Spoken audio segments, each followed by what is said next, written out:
Hello friends, எல்லோரும் எப்படி இருக்கீங்க? இன்றைக்கி நான் ரொம்ப சூப்பரான சுவையான ஒரு ரசம் ரெசிபி தான் போடுறேன்.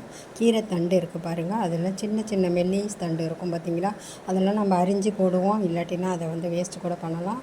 நம்ம பெரிய கீரை தண்டில் நம்ம குழம்பெல்லாம் வைக்கிறோம், சாம்பார் வைக்கிறோம், புளி குழம்பு எல்லாமே செஞ்சுருக்கோம். ஆனால் இந்த பொடி கீரை தண்டை வச்சுக்கிட்டு எப்படி ஒரு நல்லா சூப்பராக ஒரு ரசம் வைக்கலாம் அப்படின்னு தான் நான் வரேன். Welcome to my channel 888 foodie Tamil.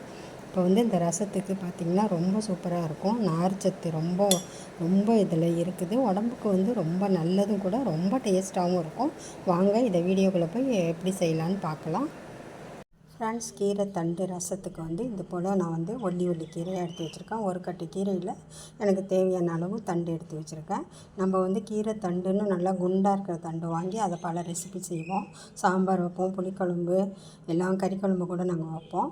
ஆனால் இந்த மாதிரி மெல்லிஸ் தண்டை நம்ம மோஸ்ட்லி அரிஞ்சு போட்டுருவோம், இல்லாட்டினா வேஸ்ட் ஆகும். அது வேஸ்ட் ஆகாமல் இது டிஃப்ரெண்ட்டாக ஒரு ரசம் தான் நான் இன்றைக்கி உங்களுக்கு சொல்கிறேன். ஒவ்வொரு கட்டில் இருக்கிறது எனக்கு தேவையான கீரை தண்டை எடுத்து வச்சுருக்கேன். அதுக்கு தேவையானது பார்த்திங்கன்னா, எங்களுக்கு ஒரு 4 பேர் அளவுக்கு நான் ரசம் வைக்கிறேன். கோழிக்குண்டு அளவுக்கு புளி எடுத்து வச்சுருக்கேன். 3 தக்காளி, நல்லா பழுத்த தக்காளியாக 3 தக்காளி, ஒரு ஃபுல் ஸ்பூன் சீரகம், 3/4 ஸ்பூன் மிளகு, 12லேருந்து 13 பல் பூண்டு இதை எடுத்து வச்சுருக்கேன். இது தேவையான இன்க்ரீடியன்ட்ஸ். ஃப்ரெண்ட்ஸ், அடுத்த ஸ்டெப் பார்த்திங்கன்னா, இந்த பூண்டை ஃபஸ்ட்டு இடிச்சுக்கணும். நல்லா இது போல் இடிச்சுக்கிட்டு அதுலேயே இந்த கீரை தண்டு இருக்குது பாருங்கள், இதையும் போட்டு ஒரு நச்சுக்கணும். அப்போ தான் அந்த சாரெல்லாம் உங்களுக்கு நல்லா இறங்கும். அவ்வளோதான். இதை எடுத்து வச்சுக்கிட்டு இப்போ நம்ம தாளித்து விட்டுடலாம். ஃப்ரெண்ட்ஸ், புளி நல்லா ஊறி கரைச்சி அந்த 3 தக்காளியும் போட்டு நல்லா கரைச்சி வச்சுட்டேன்.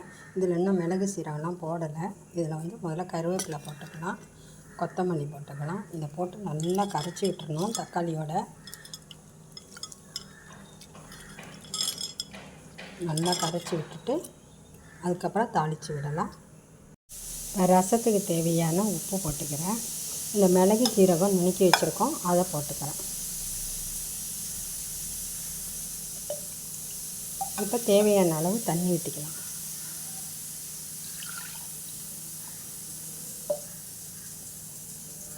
கால் ஸ்பூன் மஞ்சள் தூள். இப்போ ரசத்தை காட்டியாச்சு. ஃப்ரெண்ட்ஸ், ரசம் தாளிக்க ஆரம்பிச்சிடலாம். பேன் வச்சுருக்கேன். பேனில் தேங்காய் எண்ணெய் ஊற்றிக்கிறேன். தேங்காய் எண்ணெயில் செஞ்சால் ரொம்ப டேஸ்ட்டாக இருக்கும் இந்த ரசம்.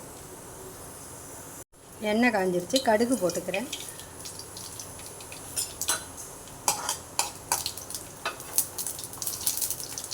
கொஞ்சோண்டு வெந்தயம்,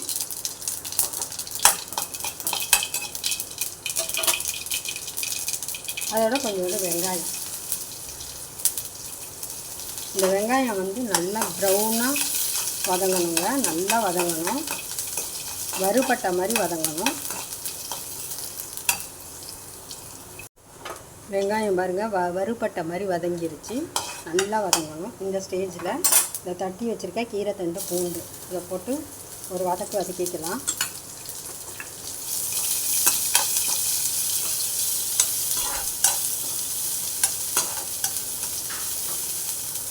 அவ்வளோதாங்க, ரசத்தை எடுத்து ஊற்றிடலாம்.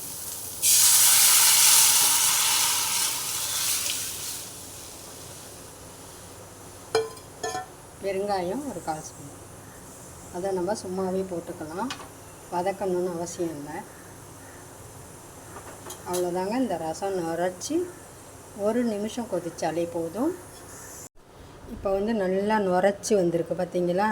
இதுக்கு அடுத்த ஸ்டேஜ் கொதிக்கும். 1 நிமிஷம் கொதித்ததும் நம்ம நிறுத்திடணும். எதுக்கு சொல்கிறேன்னா, இதெல்லாம் பக்குவப்படி வச்சா தான் ரொம்ப டேஸ்ட்டாக இருக்கும். அதனால் இப்போ நுரைச்சி அடுத்த நிமிஷம் 1 நிமிஷம் கொதித்ததுமே அடுப்பை ஆஃப் பண்ணிவிடுங்க.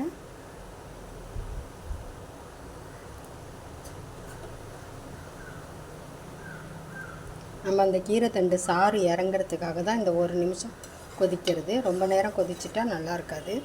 அவ்வளோதாங்க, இது ரெடி ஆகிடுச்சு. இப்போ ஆஃப் பண்ணிடலாம். அருமையான கீரைத்தண்டு ரசம் ரெடி ஆகிடுச்சு. ரொம்ப வித்தியாசமான முறையில் நீங்கள் அவசியம் இதை ட்ரை பண்ணி பாருங்கள்.